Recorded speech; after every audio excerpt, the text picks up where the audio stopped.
Oke guys, kita lagi di dalam pura ya, Pura Mangkunegara, Keraton Mangkunegara, Kota Surakarta. Kemana langkahku pergi, selalu ada bayangmu. Ku yakin makna nurani, kau takkan pernah terganti. Saat lautan kau seberangi, janganlah ragu bersaut. Ku percaya hati kecilku, kau takkan berpaling. Walau ke ujung dunia,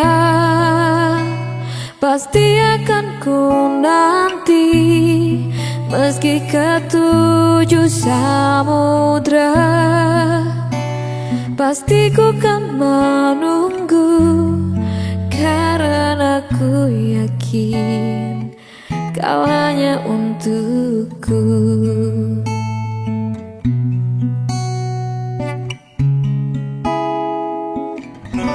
Kemana langkahku pergi, selalu ada bayangmu. Ku yakin makna nurani, kau takkan pernah terganti.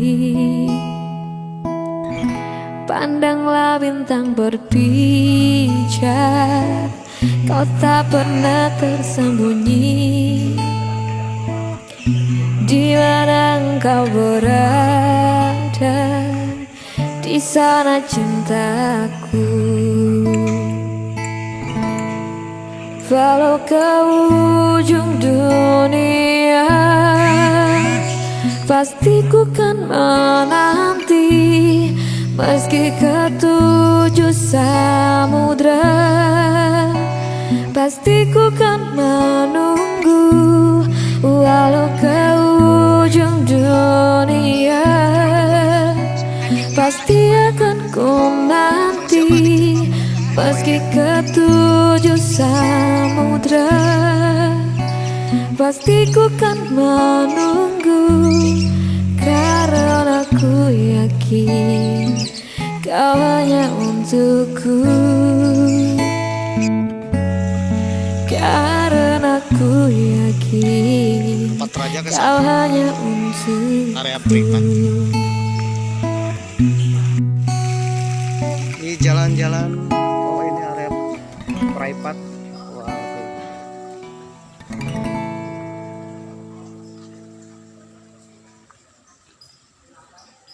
area Pripat.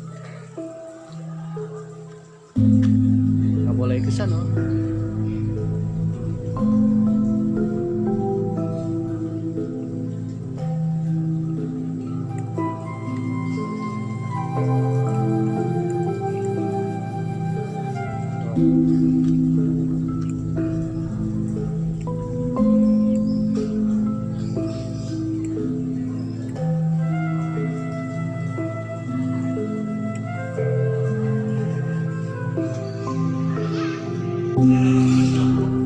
Arsiteknya dari Belanda yang namanya adalah Thomas Carson.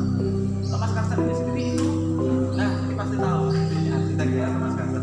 Itu yang mengatakan kalau di Solo ada pasar gede, kemudian Beteng Pasar Bar, kemudian logonya stasiun balapan, Beteng Frankfurt Jogja. Kalau di Semarang itu ini ada pasar juara yang terbakar. Pasar juara yang terbakar, bangunan Sopokati. Kemudian di Surabaya saya yakin ada, tapi saya kurang tahu yang mana bangunannya.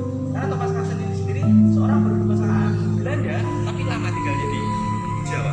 Jadi beliau ini Thomas Carson bisa memadukan bangunan Eropa Jawa. Nah, satu saja ruangan ini ada ruangan pokok kita masuk ke ruangan sini.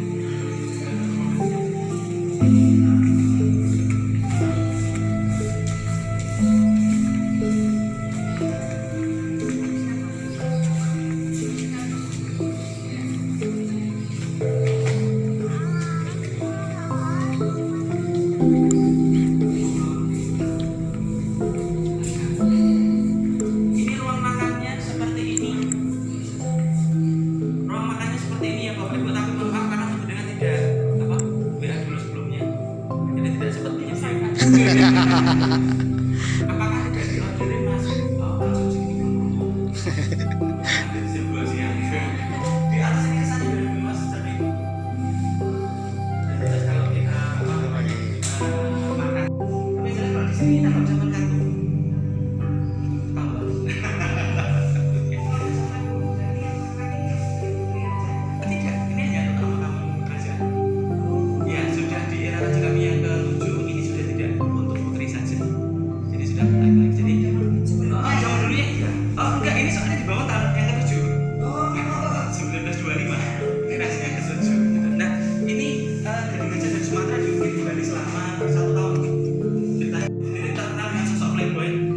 Tapi di saat dia bertapa, saya sebenarnya bertapa, dia digoda oleh 7 bidadari yang tidak tergoda sama sekali. Dan akhirnya mendapatkan sebuah pusaka namanya adalah pasokan. Tapi saya yakin ini hanya sebuah cerita saja. Karena pernyataan cowok normal digoda oleh 7 bidadari. Biasanya yang godain, biasanya. Kalau saya tahu biasanya godain. Oke, gimana sudah makan?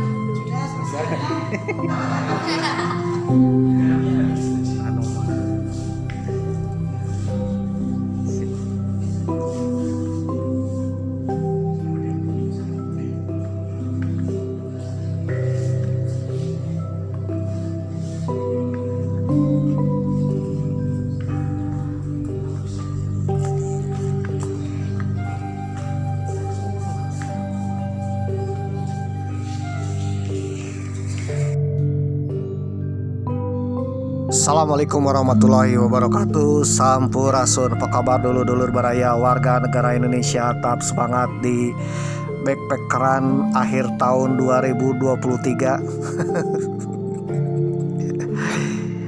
Ya, sekarang sudah memasuki pertengahan bulan Januari 2024 pemirsa. Ya, tinggal 3 minggu lagi kita akan melaksanakan pemilihan umum. Telah memanggil kita.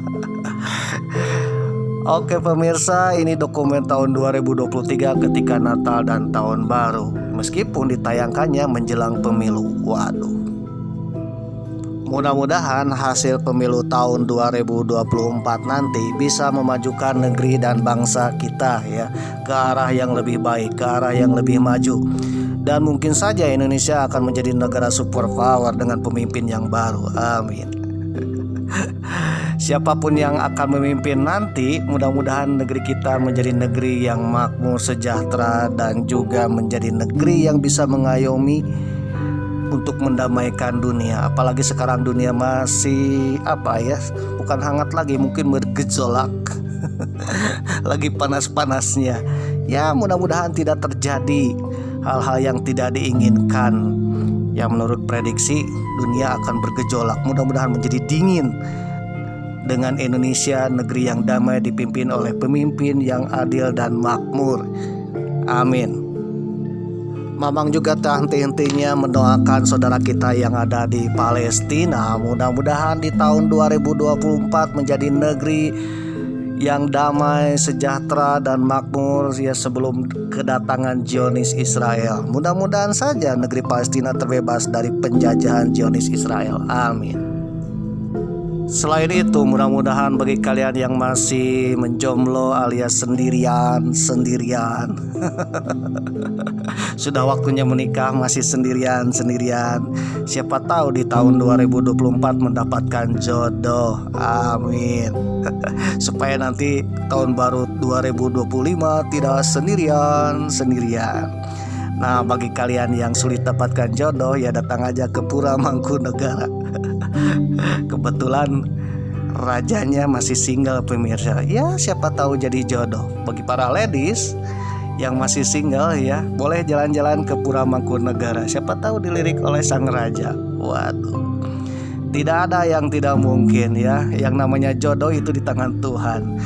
Banyak peristiwa penting ya, tokoh-tokoh terkenal, pernikahan antara raja atau pernikahan antara putri raja dengan rakyat biasa, yaitu banyak peristiwa. Salah satu peristiwanya adalah Kanjeng Gusti Nurul menikah dengan pemuda yang biasa-biasa. Padahal beliau dilamar oleh banyak tokoh nasional, diantaranya oleh Bung Karno dan Sultan Hamengkubuwono ke-9. Waduh, tetapi ia menolak dan memilih dengan pemuda idamannya meskipun dari kalangan biasa. Dan salah satu tokohnya lagi adalah Ibu Tien Soeharto. Ini keturunan dari Mangkunegara III. Ibu Tien ini lebih memilih menikah dengan anak petani yang bernama Soeharto, yang kelak menjadi Presiden Republik Indonesia yang kedua. Jadi artinya yang namanya jodoh itu di tangan Tuhan, pemirsa. Ya, siapa tahu bagi kalian yang masih single ya jalan-jalan aja ke Pura Mangkunegara di kota Solo. Oke, backpacker mania, Mamang masih terjebak di Keraton Pura Mangkunegara. Waduh, kali ini Mamang berada di Taman Keputren Pura Mangkunegara. Taman ini ya dahulu dan masih sekarang juga masih digunakan ya sebagai tempat tinggal para putri raja dan istri-istri raja. Waduh. Tapi sekarang digunakan sebagian untuk pengunjung wisata, dan kamar-kamarnya itu digunakan juga sebagai tempat penyimpanan benda-benda bersejarah, pemirsa. Di salah satu sudut Mamang melihat ada jualan jamu dan racikan luluran khas Pura Mangkunegara. Ini adalah racikan khas dari Pura Mangkunegara, tidak dijual bebas. Racikan ini macam-macam ya. Ada jamu obat kuat. Waduh. Konon katanya bisa kuat ya. Dan ini rahasia para raja. Bagi para pria ya, kalau ingin jantan, lebih jantan dan perkasa, bolehlah datang ke Pura Mangkunegara dan beli obat kuat. Selain obat kuat juga ada lururan-lururan yang biasa digunakan oleh para permaisur dan putri raja sehingga terlihat cantik, kinclong dan luar biasa. Wow. Konon katanya ya, putri-putri dan gadis-gadis Pura Mangkunegara itu cantik-cantik luar biasa. Sampai-sampai Bung Karno pun kelepek-kelepek ketika melihat Gusti Nurul, putri Raja Mangkunegara yang ke-7. Jadi di Taman Keputren ini ya, para abdi dalam menjual beraneka ragam obat, jamu, lururan, racikan khas dari Pura Mangkunegara. Mamang lihat juga ada kopi. Nah, Mamang kebetulan beli kopi ya, isinya kopi obat kuat. Waduh. Dan untuk anak-anak juga ada di sini ya, minuman untuk penyegar, kesehatan dan sebagainya. Ini semua racikan khas Pura Mangkunegara yang diracik oleh para abdi dalam. Dan harganya pun murah meriah, pemirsa. Dari harga termurah itu Mamang lihat cuma Rp5.000 dan yang termahal Rp120.000.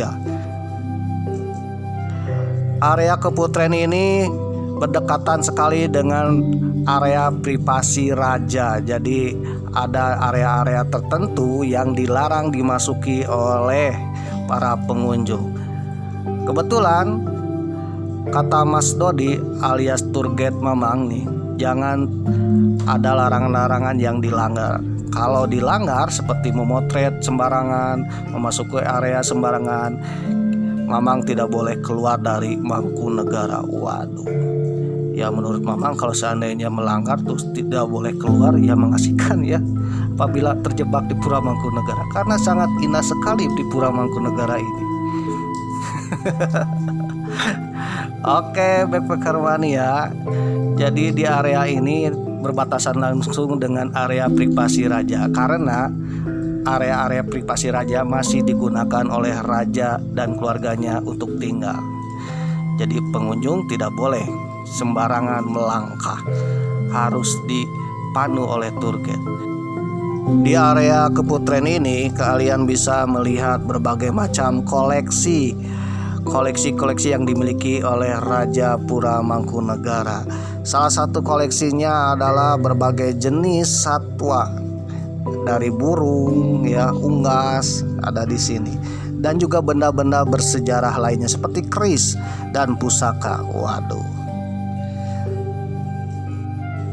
Kemudian Om Dodi mengarahkan ke ruangan yang bernama Pracimoyasa atau ditulis juga Pracimayasa. Ini adalah ruang rapat, ruang pertemuan dengan raja, antara raja keluarga dengan raja tamu VIP pemirsa. Dan di dalamnya juga ada ruang makan. Yang paling unik di Pracimoyasa ini ya, interiornya, kursi, meja, dan dinding-dinding ini perpaduan antara budaya Jawa dengan Eropa atau yang dikenal dengan Empire Style dan Java Style. Ini merupakan perpaduan yang unik ya. Jadi terlihat klasik tapi modern ya, seolah-olah seperti gaya Eropa dipadu dengan Jawa. Kalau kalian tidak kebayang ya datang aja ke Purwomangkunegara. Kalau mau lihat ini sangat-sangat indah, berbeda dengan istana-istana lainnya, terutama istana dari keraton lainnya. Ini benar-benar luar biasa, bagus. Tambah lagi ini barang-barangnya benar-benar super mewah, deluxe ya, luxury banget lah. Sayangnya pengunjung hanya cuman bisa melihat, memotret, dan juga lihat-lihat, tidak bisa duduk di kursi yang tersedia di situ karena benar-benar kursinya asli banget pemirsa. Dan Pracimoyasa ini dibangun pada masa Mangkunegara ke-7 dengan insinyurnya Herman Thomas Karsten. Beliau adalah seorang Belanda ya, insinyur Belanda yang telah lama dan lahir di negeri Indonesia ini. Insinyur asal Belanda ini berkontribusi besar terhadap arsitektur dan perencanaan perkotaan di Indonesia selama dijajah oleh Belanda. Paling signifikan, ia mengintegrasikan praktek lingkungan perkotaan kolonial dengan elemen lokal. Sebuah pendekatan radikal terhadap perencanaan tata ruang untuk Indonesia pada saat itu. Ia memperkenalkan lingkungan untuk semua etnis di Semarang, membangun pasar di Yogyakarta dan Surakarta, serta alun-alun di Batavia antara tahun 1915-1941. Selain itu, Herman Thomas Karsten ini seorang arsitektur insinyur yang selalu memadukan antara budaya lokal dengan budaya Eropa Belanda. Sehingga tak heran banyak bangunan-bangunan yang dibuat oleh karya Karsten dan juga perencanaan kota yang dirancang oleh Karsten itu memadukan perpaduan antara budaya Nusantara, budaya lokal dengan budaya Eropa. Ya, salah satunya mungkin tidak jauh-jauh tuh seperti gedung sate. Itu mirip bangunan Art Deco Eropa, tetapi bentuknya ya ada mirip-mirip dengan budaya Sunda. Aduh, apalagi di kota Solo ya, konon katanya itu dirancang oleh insinyur Belanda ini.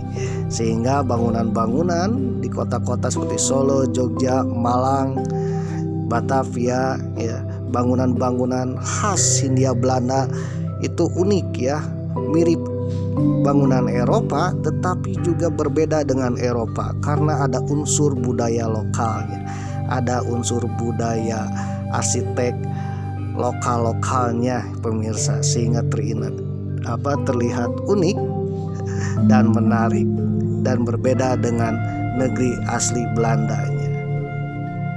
Dalam salah satu artikelnya ya, ternyata Thomas Karsten ini merupakan insinyur Belanda dan juga sebagai pembela bangsa pribumi. Waduh, kalau kalian penasaran boleh searching cari sumber ya tentang perjalanan perjuangan Herman Karsten ini. Meskipun dia orang Belanda, ternyata dia adalah pembela pribumi pemirsa.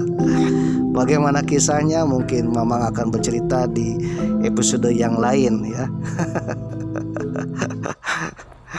Oke, backpacker mania, inilah jalan-jalan di Pracimoyasa.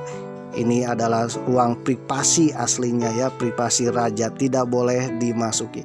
Tetapi baru-baru ini ya, ruangan ini bisa dimasuki, dikunjungi asalkan dengan tour guide.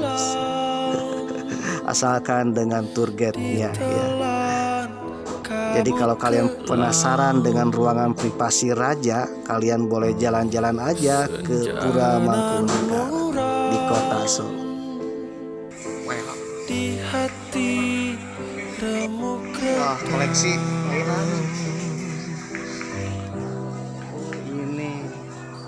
jalan beliku dalam kehidupan dua remaja kehilangan penawar rindu kasih pujaan menempuh cobaan mencekam